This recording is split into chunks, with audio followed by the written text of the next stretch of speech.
Vas-y, commence à te déshabiller. T'es comme ça, toi. Un peu coquine et tout. Ah, j'aime bien. Je mets tes habits. Pas de problème.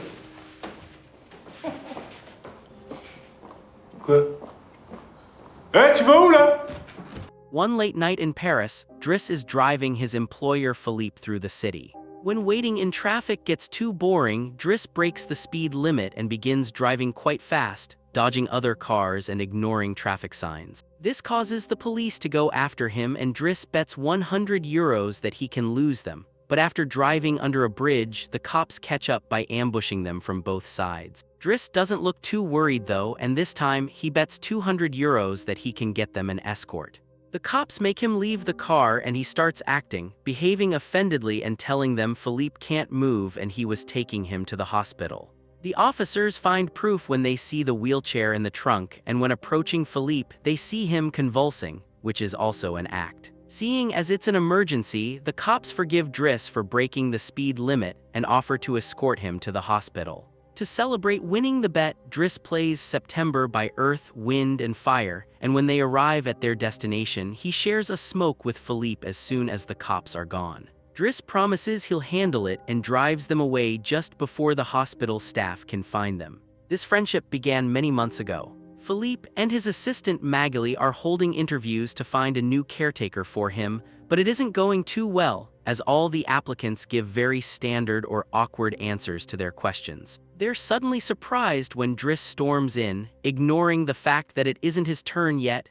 He only wants some papers signed to confirm he wasn't hired so he can get unemployment benefits. He's blunt and a little rude, even hitting on Magali, but Philippe finds him amusing and asks him to come back the next day for his signed papers. Driss returns to his home in a humble neighborhood and tries to take a bath while his little siblings bother him, only managing to get it done in time thanks to his sister Mina, who's a bit older and more responsible. While waiting for their mom to arrive, he looks through the window and sees his brother Adama getting out of a suspicious car. When the boy enters the apartment, he just says he was at school and leaves again after grabbing his bag, which makes Driss even more certain he's up to something.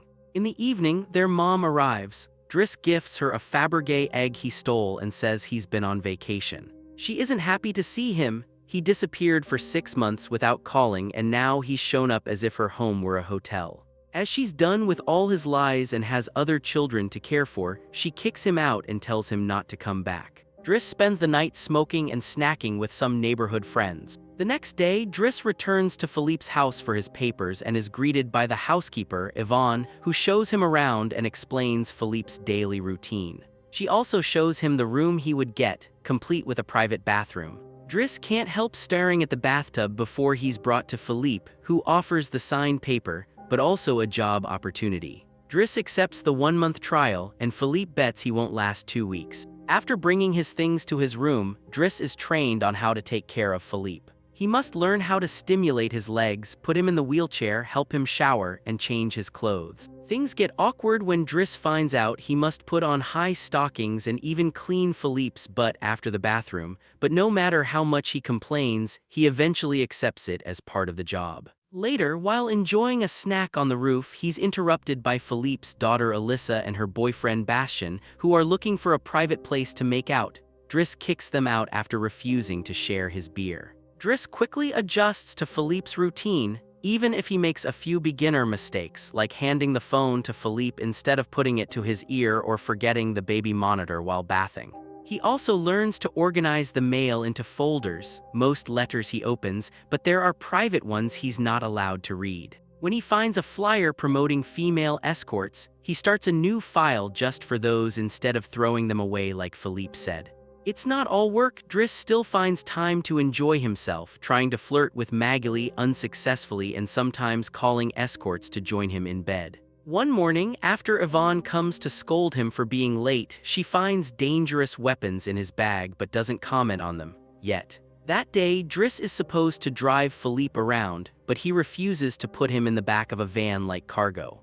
Instead, he takes one of the fancy cars that's rarely used. Philippe initially insists they should be pragmatic but gets excited by the idea of a faster ride, although Yvonne disapproves. When they try to leave, a neighbor's car is blocking the entrance, ignoring the no parking sign.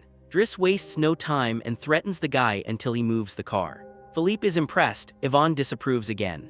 They go to a museum where Philippe is planning to buy a painting that Driss thinks is just a red blotch. Later, Philippe meets a relative who says everyone is worried about Driss. He's violent and has a criminal record. Philippe doesn't care. He appreciates that Driss doesn't pity him and can joke around with him. After another failed attempt at hitting on Magali, Driss has dinner with Yvonne while listening to Philippe dictate a letter to her. Claiming it's private, Yvonne turns off the baby monitor and explains. Philippe is pen pals with a woman named Eleanor. The letters Driss wasn't allowed to open. They've never met in person. It's purely an epistolary relationship. Speaking of love, Driss teases Yvonne about the looks the gardener gives her. Later, when Driss is trying to sleep, he hears strange sounds on the monitor. Philippe is having trouble breathing.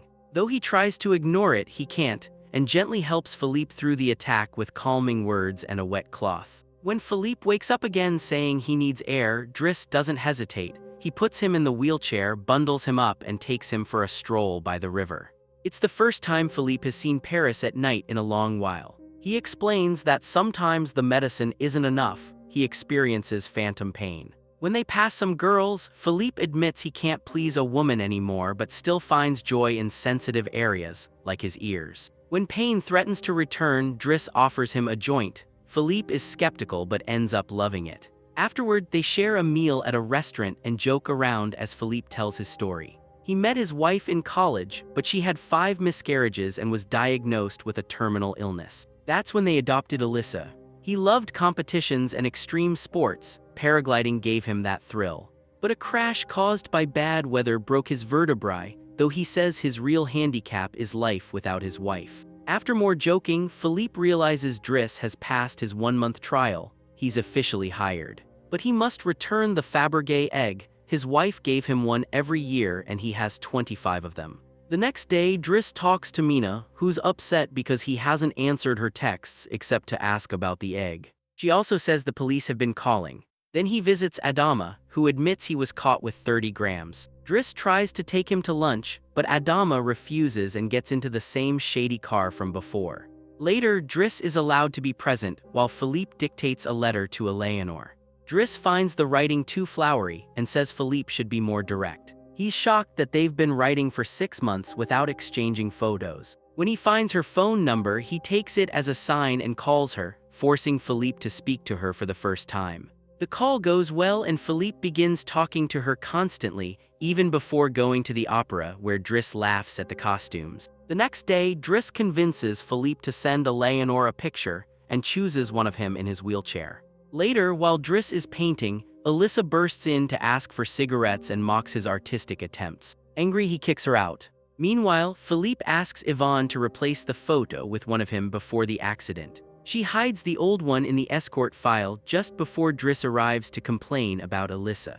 Philippe agrees to talk to her, but is surprised to learn Driss has been painting. Their bond continues to grow. Driss takes Philippe to play in the snow, jogs with him, and listens in when Philippe scolds Alyssa. Philippe buys Driss his first suit. When Driss finishes his first painting, Magali slaps him when he tries to kiss her, but Philippe likes the painting and promises to sell it. They share joints, get a faster car, and even hire escorts together. On Philippe's birthday, he pretends to be surprised by a party he finds boring, filled with relatives checking that he's still alive. While the guests enjoy classical music, Driss finds Alyssa crying after taking Yvonne's pills. Fortunately, they aren't deadly. She's heartbroken because Bastien called her a tart. She asks Driss to talk to him. He agrees for a price. Meanwhile, Philippe sells Driss, painting for 11,000 euros. Back at the party, Yvonne tells Driss that Magali is dating someone named Fred, but it's not going well, giving Driss hope. After the party winds down, Philippe plays some of his favorite classical music for Driss, who can only joke. Then Driss plays Boogie Wonderland on his iPod and begins dancing impressively, getting everyone else to join in. Philippe enjoys watching. Later, Driss opens Eleanor's latest letter. She includes a photo she's pretty and suggests they meet in Paris next week. When the day arrives, Yvonne and Driss prepare Philippe with several outfit changes. Since Yvonne will accompany him, Driss uses his day off to confront Bastien and make him apologize to Alyssa and bring croissants daily. He also visits his mother from afar. At the restaurant, Philippe waits for over an hour before giving up, just as Eleanor arrives. He misses her completely and calls Driss to pick him up. That night, Philippe takes Driss on a private flight and gives him the money from the painting. They arrive in the countryside and go paragliding. Driss is terrified at first but ends up loving it. Back home, Adama is waiting bruised. Driss scolds him and calls Mina, then puts Philippe to bed. Philippe wants to talk. He asks about Driss' family and Driss finally opens up. Adama isn't really his brother and his parents are his aunt and uncle. He was brought from Senegal at age 8 because they couldn't have kids. His real name is Bakary Bassari, but they called him Idris, later shortened to Driss. Eventually, his aunt conceived, and after his uncle died, more men and more children came. Just like Driss advised him about Alyssa, Philippe now tells Driss that Adama needs discipline. He fires Driss so he can return to his family. He can't spend his life caring for an old man. The next morning, after Bastien arrives with his daily croissant, Driss packs his things. Magali says goodbye, and when Driss flirts one last time, she introduces her partner, Frédéric or Fred, revealing she's not into men. Driss gives up immediately. On his way out, he returns the baby monitor to Yvonne and jokes that she messed with him. She hands him the escort file, and he finds the photo he chose hidden inside. He throws the file away but keeps the photo. A few hours later, the two brothers pick up their mom at the station. Back at Philippe's house, his new caretaker is boring, and Philippe leaves dinner untouched. Yvonne is out on a date with the gardener, so there's no one to stop him. Driss returns to his old life. He hangs with friends and warns the shady guys to stay away from Adama. At a job interview, he uses the art knowledge he learned from Philippe and calls himself pragmatic. He lands the job as a driver. Philippe, meanwhile, dislikes his new caretaker and is in a constant bad mood. One night, he refuses help with his phantom pain, so Yvonne calls Driss. That brings us back to the start, cops chasing them, then escorting them to the hospital.